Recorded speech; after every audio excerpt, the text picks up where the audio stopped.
अस्सलाम वालेकुम बच्चों, अब हुआ है हमारा उर्दू का टाइम। और उर्दू टाइम में हम सीखेंगे एक आवाज़ जो हम कल कर चुके हैं। और ये आवाज़ आती है शुरू में नहीं, कहाँ? आखिर में। आखिर में आती है ये आवाज़। तो क्या आवाज़ है ये? आवाज़।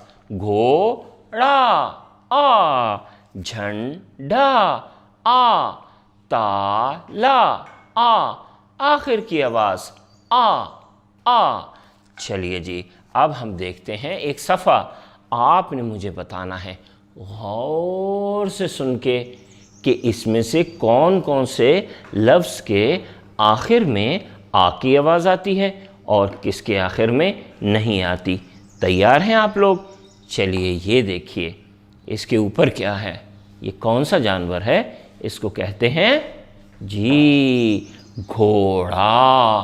घोड़ा। और इसके शुरू में क्या आती है आवाज़? आ।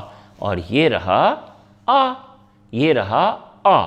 शाबाश, घोड़ा आ, घोड़ा आ। अच्छा जी, अब हम देखते हैं वो छोटा सा जानवर जो कई दफ़ा हमें घर में और गली में नज़र आता है, और वो है चूहा।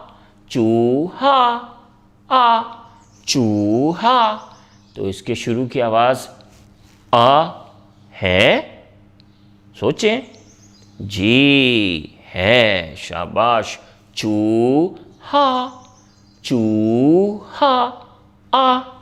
अच्छा जी, ये क्या है जो हवा में ऐसे उड़ता है? जहाज़। जहाज़। जहाज़।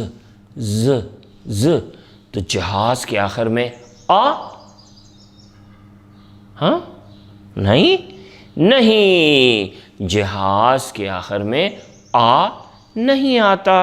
अगला देखते हैं, जो आसमान पे होता है, जो हमारे पाकिस्तान के झंडे में भी है, हरे रंग का जो हमारा झंडा होता है उसमें भी होता है।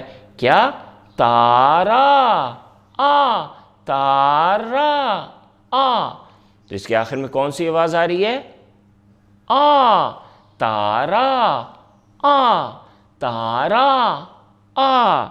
और ये क्या है जो हम गेट पे लगाते हैं, दरवाजे पे लगाते हैं उसको बंद करने के लिए, कुछ संदूक पे भी लगाते हैं संदूक को बंद करने के लिए। इसको कहते हैं ताला। ताला आ। इसके आखिर में आ की आवाज़ आ रही है? आ रही है ना? शाबाश, गुड। ताला आ। ताला आ। शाबाश। अब आपने आ अपनी कॉपी में भी लिखना है और आ से शुरू होने वाली कोई चीज़ भी बनानी है। ताला भी बना लें, झंडा भी बना लें, जो आपका दिल करे बना लें। और गाना तो याद है ना आपको? तो गा लेते हैं।